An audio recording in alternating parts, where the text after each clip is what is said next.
Já ouviu falar em iconoclasta?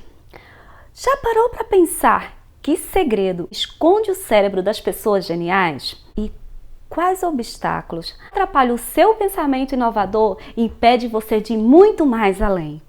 Então pegue papel e caneta e vem comigo, porque o vídeo de hoje vale cada segundo. Oi pessoal, tudo bem com vocês? Eu sou a Adriana e aqui no meu canal você encontra mais de 50 vídeos gratuitos que pode te inspirar a descobrir o mundo do empreendedorismo e te ajudar a exercer a sua melhor versão. No vídeo de hoje, a gente vai falar sobre o enigmático, o iconoclasta.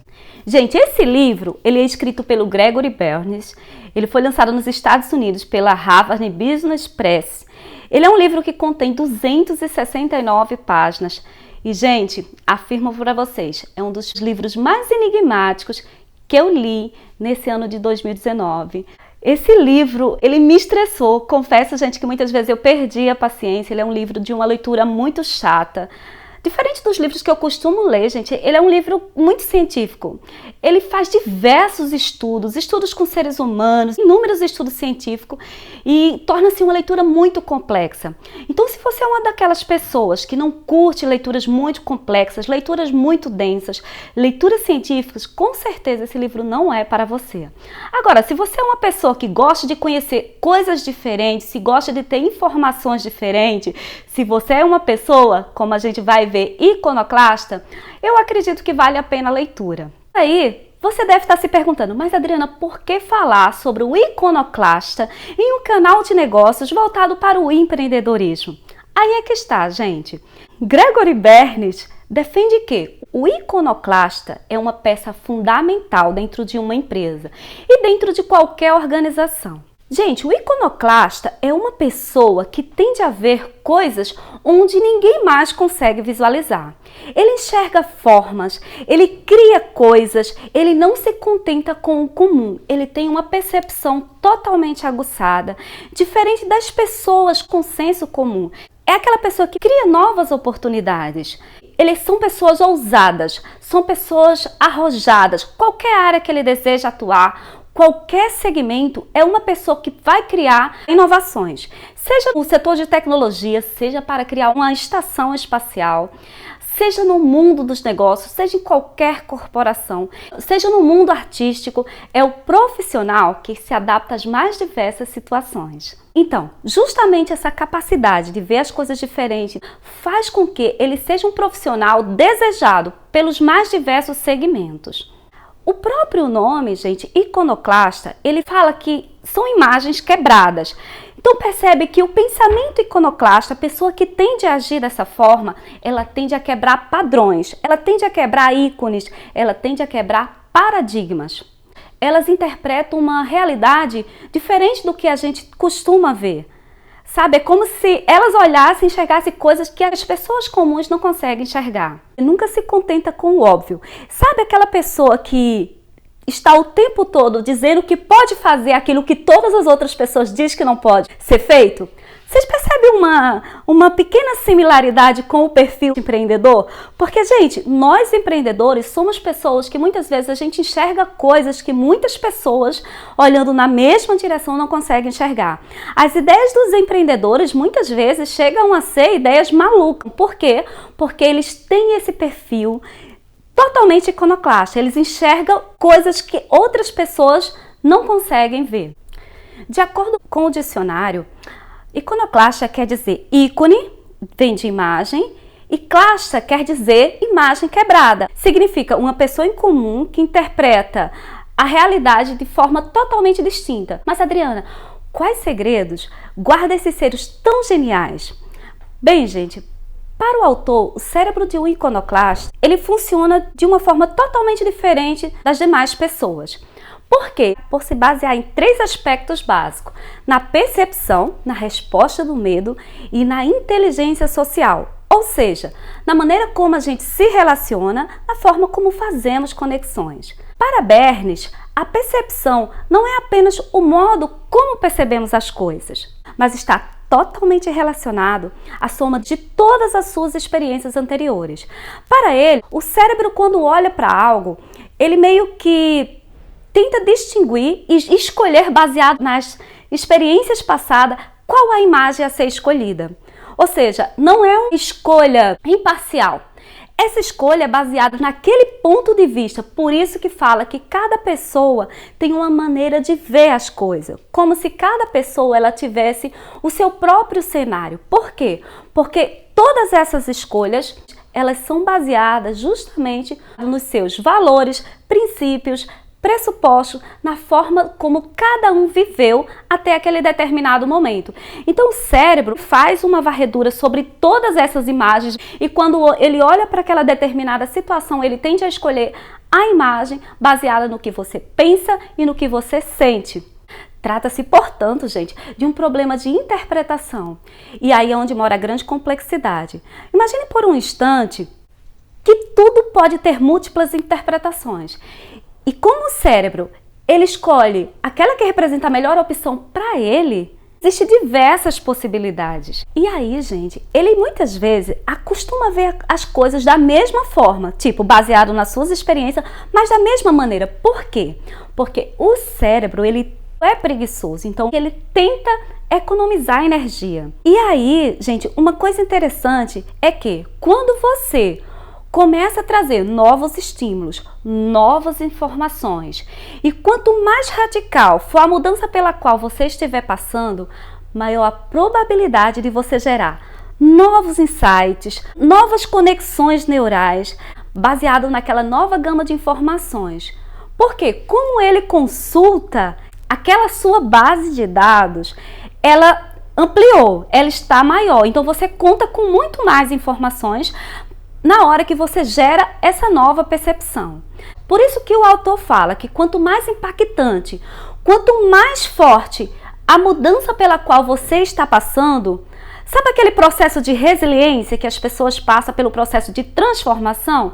Então, justamente quando a pessoa passa por um processo como esse, ela se transforma e o cérebro também tende a ampliar esse leque de novas informações e, com certeza, novas conexões, novas sinapses, e aí é onde que você vai aguçar a sua percepção.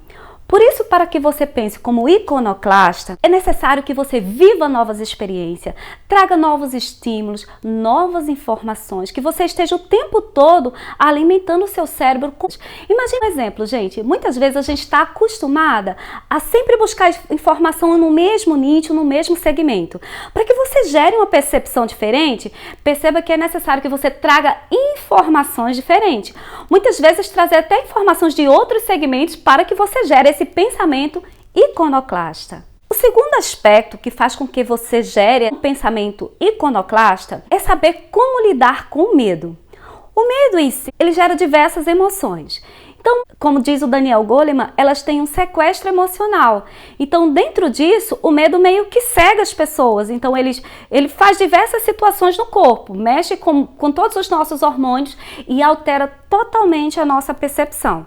Então, os iconoclastas, eles sabem como lidar com o medo. Eles têm um sistema no qual eles usam o medo em formato de ousadia. Eles vão apesar do medo e com o medo. E para ele, todos nós temos medo de errar, medo de perder, medo de não conseguir, porque isso é totalmente normal. E até é importante ter uma pequena dose de medo para que a gente não se jogue em situações extremas de perigo. Então é importante, tudo é o equilíbrio, gente. E o autor fala que, dependendo do seu medo, algumas pessoas elas tendem até a seguir a maioria. O medo de não ser aceito em um determinado grupo faz as pessoas abrir mão do seu ponto de vista. Muitas vezes, esse medo é tão forte que a pessoa, ela olhando em uma situação que para ela aquilo está correto, ela tende a abrir mão do ponto de vista, mesmo sabendo que está correto, se a maioria estiver seguindo por outro caminho. Gente, percebe que uma vez que você abre mão do que você pensa, do que você acha, para agradar outras pessoas, você está negando aquela condição de ser quem você é, de ser diferente e de ser um iconoclasta. O autor, inclusive, cita o exemplo de Henry Ford. Ele fala que Henry Ford foi uma das pessoas mais iconoclastas de todos os tempos. Justamente porque, na época, existiam apenas algumas linhas de veículos. E ele, com todo o seu pensamento iconoclasta, inovador, ousado, ele mudou o cenário automobilístico naquele momento pela maneira de pensar da forma como ele pensava. Então, as pessoas que têm medo, elas inibem o seu progresso e distorcem totalmente a sua realidade. Então, as pessoas que sabem lidar com isso, que têm inteligência emocional para saber lidar com medo, são pessoas que avançam muito mais rápido que outras. No caso de Ford, ele enxergava o fracasso tão somente como uma oportunidade de tentar algo novo. É como se, para ele, fracassou, aprendi uma forma como não fazer, uma forma como fazer diferente. E ele usava esse fracasso como uma mola propulsora para criar novas coisas. E por último, ele vai falar sobre as conexões. Para o autor, o terceiro aspecto para definir um iconoclasta de sucesso são as conexões. E para ele, saber como vender suas ideias é o maior segredo para você gerar conexões. Nessa parte do livro, ele contextualiza usando o exemplo de vários iconoclastas. Entre eles, ele cita o Armstrong, o Walt Disney, Steve Jobs, Pablo Picasso, o Van Gogh. Nesse aspecto, ele ainda fala sobre a teoria dos 6 graus de separação e sobre o efeito de você construir rede. No caso de Picasso, ele sabia como se relacionar de tal maneira que ele conseguia ser o centro das atenções em qualquer local que ele estivesse. Gente, nas palavras de Bernes, o Pablo Picasso ele atraía inúmeros admiradores. Ele sabia como gerar conexões com as pessoas mais influentes da sociedade. E isso contou muito para que ele se tornasse milionário ainda em vida. Já no caso de Van Gogh, ele parecia ser o oposto do Pablo Picasso. As pessoas que conviviam com ele o descreviam como uma personalidade muito repulsiva. Sabe aquela pessoa difícil de conviver? O próprio assistente, a pessoa que estava mais próximo dele, precisava se esforçar para conviver com ele. Talvez por isso o Van Gogh foi uma pessoa que morreu pobre, justamente porque ele não tinha essa habilidade de gerar conexões, de gerar relacionamentos. Um outro exemplo que vale a pena citar é sobre o fundador da Apple, o Steve Jobs. E, gente, aqui eu confesso que sou suspeita a falar. Eu sinto grande admiração por tudo que o Steve Jobs contribuiu na humanidade em termos de tecnologia. Eu adoro os equipamentos da Apple. E quando Gregory Bernes fala que metade do sucesso de Steve Jobs é atribuído justamente à genialidade no design dos seus novos produtos, e a outra metade reside no seu talento em conectar-se aos primeiros compradores. O Steve Jobs foi considerado um iconoclasta de sucesso justamente porque ele conseguia vender suas ideias de tal forma que as pessoas se apaixonavam pelos seus produtos, tornavam-se multiplicadores das suas ideias. E isso, gente, é justamente uma das maiores características do efeito de construir redes. O Steve Jobs, ele criou uma rede de pessoas que são verdadeiramente apaixonadas pelos produtos da Apple. São pessoas que amam e que defendem os produtos da Apple. Gente, imagine se a Apple amanhã decidisse fechar. Você imagina quantas pessoas iriam para frente da sede da Apple protestar isso? Por que essas pessoas se dariam o trabalho de sair das suas casas, da sua vida, da sua rotina e protestar através de um produto? Porque a genialidade que há por trás do desenvolvimento desses produtos faz com que gere credibilidade, confiança. As pessoas se sentem 100% satisfeitas usando aqueles produtos. E isso faz com que as pessoas tornem-se advogados da marca. O autor também fala sobre o Walt Disney. Ele fala que o Walt Disney foi um dos maiores exemplos de iconoclastia. O Walt Disney, ele tinha o hábito de passar várias horas observando os desenhos na tela de cinema, de tal modo que ele começou a imaginar como seriam os filmes em películas e por isso ele se tornou pioneiro na indústria de animações. Você imaginar os filmes em película e ilustrações através apenas por observar os desenhos de uma tela de cinema. Percebe o quão genial ele foi?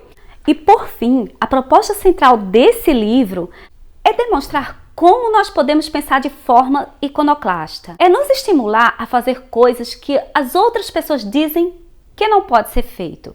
É gerar questões impensáveis para o restante da população, que se limita apenas a aceitar respostas consensuais. é te instigar a ousar, é gerar novas conexões sem deixar de aguçar a sua percepção. Então, faça aquilo que as pessoas dizem que não pode ser feito. Ouse, destrua suas crenças, quebre paradigmas. Você pode criar coisas extraordinárias, só depende de você pensar de forma iconoclasta. E a maior lição que eu tirei desse livro, gente, foi entender que nós estamos ligados a todas as outras pessoas do globo em 6 graus de separação. No livro, ele fala sobre o estudo de Stanley Milgram, que fez um experimento com cartas e identificou que essas cartas, elas retornavam e iam para uma determinada pessoa em 6 graus de separação. Interessante, não é? Recentemente, também a Microsoft fez um experimento como esse e o Facebook também fez um experimento como esse a 1,6 bilhões de conexões. E identificou-se, no caso do Facebook, se eu não estou enganada, os dados estatísticos da época diziam que era 3,5 graus de separação, ou seja, menos que o estudo do Stanley. Mas, em contrapartida, o fato é, nós estamos interligados em meios de conexões a todas as pessoas do planeta em 6 graus de separação. Então, 6 graus de separação me separa da Oprah Winfrey. Um exemplo?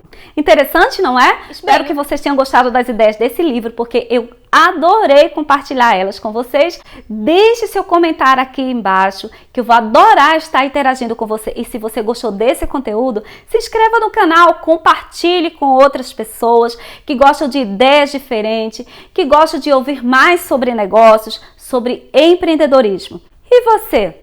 Está pronto para se tornar um iconoclasta? Bem, eu vou ficando por aqui. Um beijo e a gente se vê no próximo vídeo. Tchau!